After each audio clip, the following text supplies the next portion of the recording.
It has come to light that an outreach leader for the Philadelphia chapter of Moms for Liberty is a registered sex offender.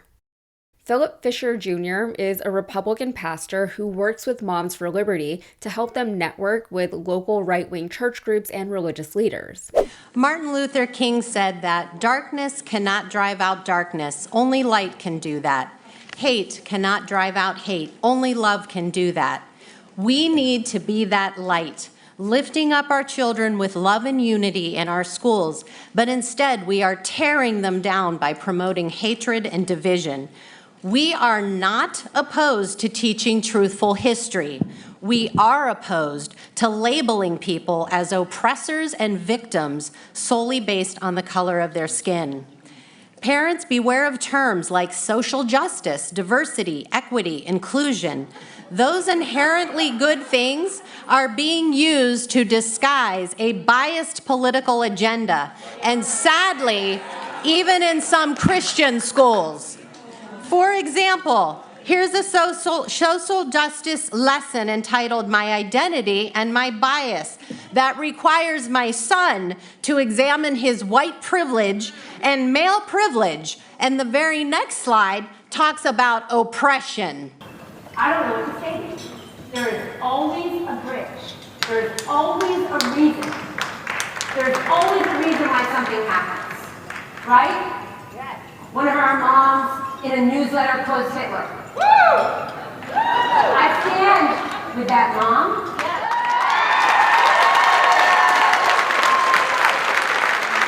If you're unfamiliar, Moms for Liberty is a conservative group that advocates for banning books and for limiting school curricula to ensure that children are protected from such dangerous topics as critical race theory or anything having to do with sexual or gender identity. But they're also against any kind of anti-cop propaganda. They don't like historical instances of interracial marriage being taught in schools. And when students are learning about Galileo's theory that the earth revolves around the sun, they would also like the church's perspective to be taught in classrooms. They've been known to target, harass, and threaten educators who don't comply with their demands as well. They are trying to do everything to stop the voices of parents. They called us domestic terrorists. We had the FBI call one of our moms in her home one day. Do you have any guns in your home? Do you have a history of mental health illness? Oh, and by the way, don't tell anyone we called. That is not the America that we know and love. There is no compromise here. The SPLC has designated us an anti-government extremist hate group. Moms for Liberty, moms, this is the face, apparently, of anti-government extremism, right? They don't like our ideology. They don't like our ideology. They don't want us to have our voices heard, and they're working very hard to silence us. But let me tell you this, there is no compromise when it comes to our children.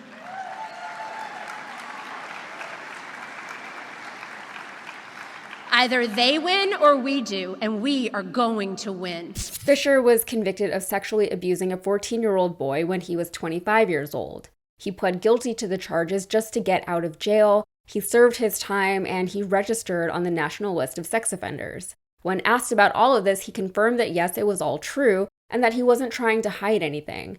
He's on the list, you can Google it. However, he says the conviction isn't quite as it seems. He says, quote, "At the time, I was the victim. What they did was basically trumped up charges to drown out the complaints that I was making on the issues of human rights." We'll talk more about who they are later. He explained, quote, "It was a political situation that happened between me and Lyndon LaRouche. It was a member of his camp, his party, that made the accusation. They pushed it through. It was really a railroad job." Of course, LaRouche's party was the Democratic Party. Fisher was once a Democrat working for LaRouche, the Democratic presidential hopeful. But now, Fisher says that working for LaRouche was akin to being in a cult. So he broke free, though not unscathed, switched parties, became a pastor, and now he works with Moms for Liberty. But Fisher's not entirely off base to have made the cult reference. Lyndon LaRouche, who died just a few years ago in 2019, ran 8 times for the Democratic nomination for president. He never got it. His views were all over the place, and yes, they were conspiratorial. For instance, he hated anti-Semites like Hitler and Wagner, but he also said that the KKK was founded and run by Jewish people, and then he aligned himself with members of the KKK while recruiting Jewish and Black people into his so-called cult. Also, he was pro-science, but he didn't believe in climate change, and he said that environmentalists were trying to eradicate the human race from the planet. Also, the Queen of England was trying to kill him, allegedly. At first, he was super left-wing, aligning his views with Trotsky in the 40s, but later he was super right-wing, promoting what came to be called the New American Fascism and attacking communists. At one point, while he was still technically a socialist, he sided with white teachers against Black and Puerto Rican parents who wanted better representation of their cultures within their communities. LaRouche argued that the parents were actually the problem, as they were the ones teaching race hatred to children. Sounds vaguely familiar. He also had an unwavering belief of the other. The other could be anyone from witches to oligarchs to philosophers, but it was basically anyone who disrupted the perceived status quo at a time of rapid change and uncertainty in the United States and the world. Sounds vaguely familiar. When LaRouche died, the New Republic published an article about him in which they dubbed him the godfather of political paranoia, which is something we all certainly can understand today. LaRouche died just before the pandemic and the rise of QAnon, but he certainly would have been an interesting figure to have lived through such a time. If you're unfamiliar with him, he is worth a Google and a read, but it's also interesting how Philip Fisher Jr., who is now affiliated with one of the most publicly right-wing groups in America, is denouncing his cultist LaRouchian past.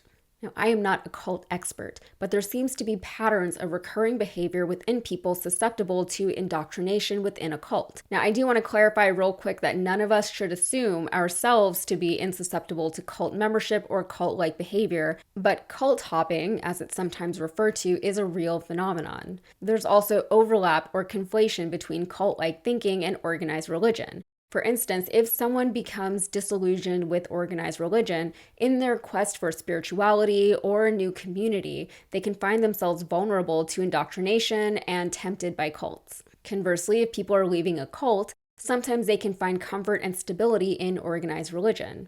Now, I don't know enough about Fisher to say for sure, but it tracks that he acknowledges that he was once in a cult, and now he's an extremely right-wing Christian pastor. It also tracks that the modern MAGA and QAnon movements have strong alignments with evangelical Christianity, both of which are thriving in this time of great fear and uncertainty, because they both fill similar holes within people. They provide purpose and specialness, and they provide a community, a safe space for their adherents to either shut out the discomforts and the others of the world or the solidarity to fight back against them. All right, that is it for me. If you got anything out of this, please like the video and subscribe to the channel, and be sure to check out my podcast, Modern Context. The next episode comes out on Black Friday, but there are no discounts because it's already free.